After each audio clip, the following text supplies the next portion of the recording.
Enemies, anybody, I don't care. New Year's Eve. I felt claustrophobic in the flat, so I thought I would come out for a little ride.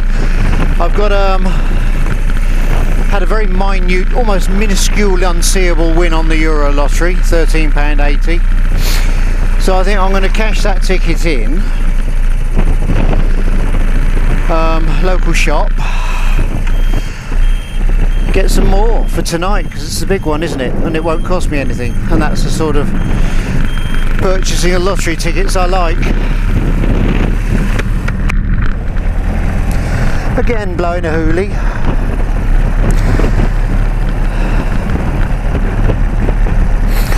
Oh, the weather outside is frightful and all that stuff. But it's still nice to be on a bike. It is still nice to be on a bike. The clouds over on the horizon are pitch black, and I've only got my ordinary cargo pants on. I say ordinary, they're the ones with the padding and the the anti-fire crap, whatever you call it. I've forgotten for a moment. So they are safety trousers, but they're not waterproof. Kevlar. They're Kevlar lined with knee and hip and whatever padding. But bless them, they're not waterproof. And I just couldn't be bothered putting waterproofs on. It's only a 5-minute trip to the shops.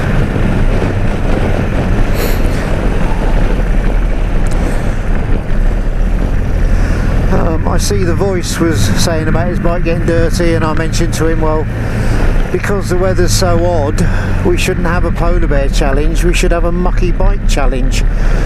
See who can get their bike most unrecognisable from road shite. I suspect at the moment from the front I am slightly ahead. How dirty has your bike got? Yes, I would clean it, but there's no point because I go out every day. It's just an endless circle. I wait, and then about every month I just take it up and I get it steam cleaned. And then when the spring comes, I'll get it pristine and go over again, lubricate, oil, touch up, and do all the jobs ready for another year. But it's pointless, isn't it? Even if you touch up a stone chip on the frame, the paint doesn't dry properly. And if you polish your exhaust pipes, by the time you've got 3 miles down the road, they're the same colour again. As long as the essential maintenance is done on your bike, as long as you're looking after your tyres and any lubrication points, oil level, blah de blah de blah, then what the heck.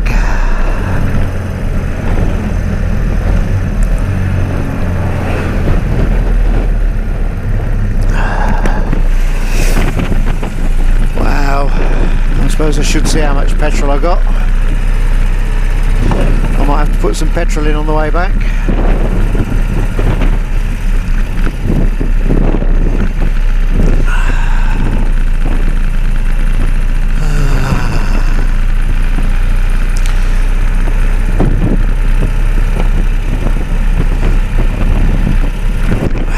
Oops.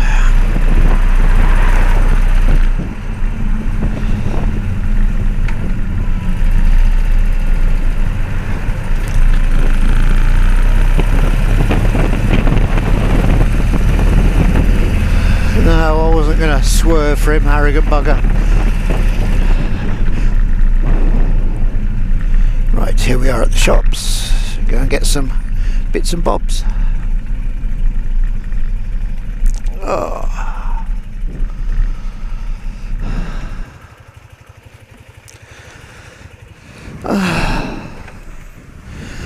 Okay. Oh.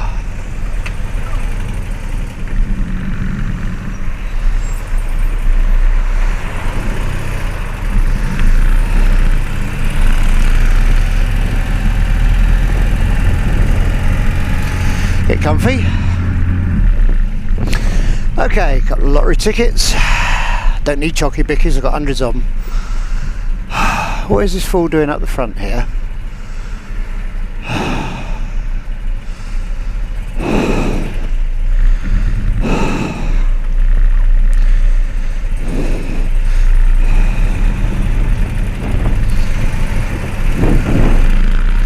He was in a hurry, so he barged his way up and then got stuck, so it didn't help him. Some people never really think about how they drive, do they? They barge their way through gaps without realising that they might just be obstructing themselves.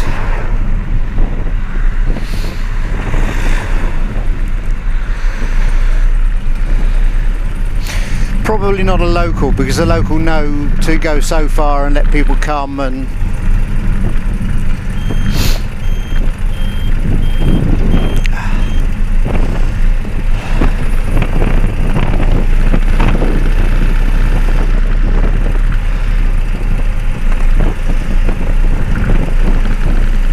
not feeling very New Year's Eve-y, but then Christmas didn't feel Christmas till the last minute.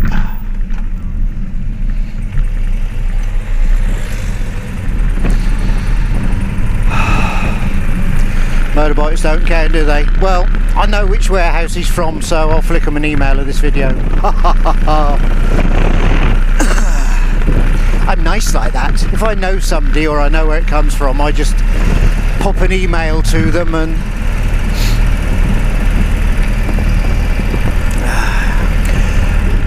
let the bosses do the rest. I think if more of us had videos of bad drivers and forwarded them to the respective companies, I think there'd be a lot less driving problems. Now here in front of us, just before the sail lofts that you've seen, are two chunks of concrete.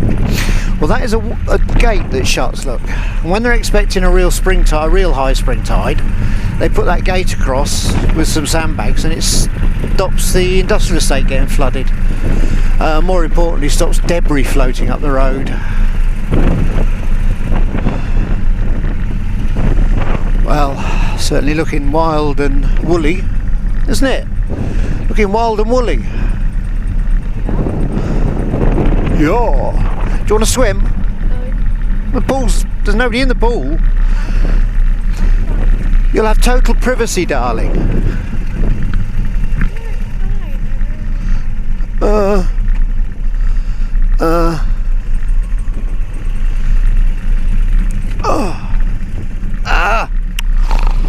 Muddy, slippy, foot slip. Do you want to hop off? Yeah, without kicking me. That would be nice. I didn't kick you. You did. Did Did? I did not. Did? Did Did? not. Did? Did not. Did? Did not. Let's walk up and have a look in the marina. Hope she's not going to sink in the mud. Nice having an adult conversation with you.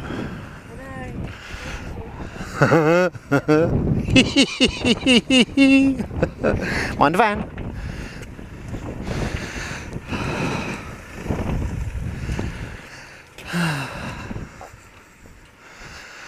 I might leave that bit in the video. What?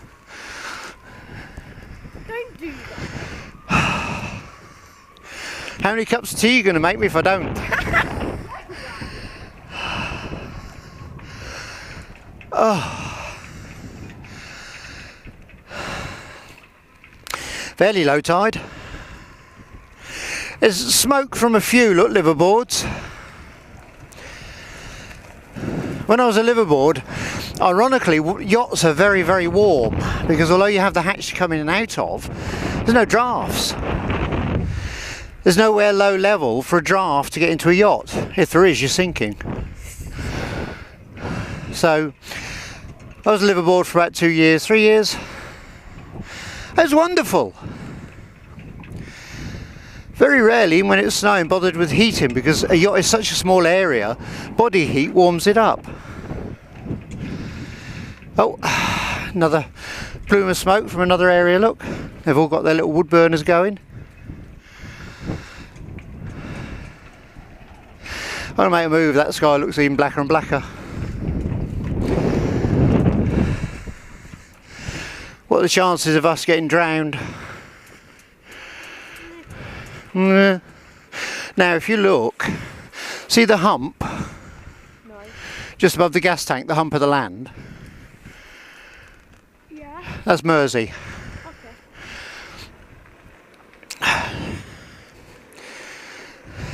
It's probably 3 miles in a straight line, but it's about 8 by road.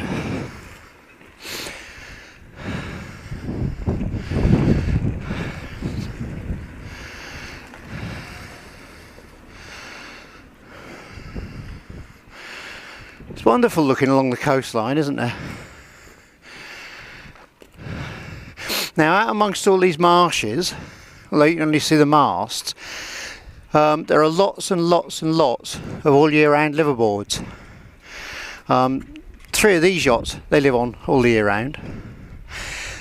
There's one guy where you can see that sail, see the bit of sail tied to it? He lives aboard. You imagine the walk he's got to take water or his shopping. And it's all marsh. Imagine that when it's raining, middle of winter. Dear oh God, that's dedication. That is total dedication, isn't it? Let me get it off this bit of mud because it's slippery.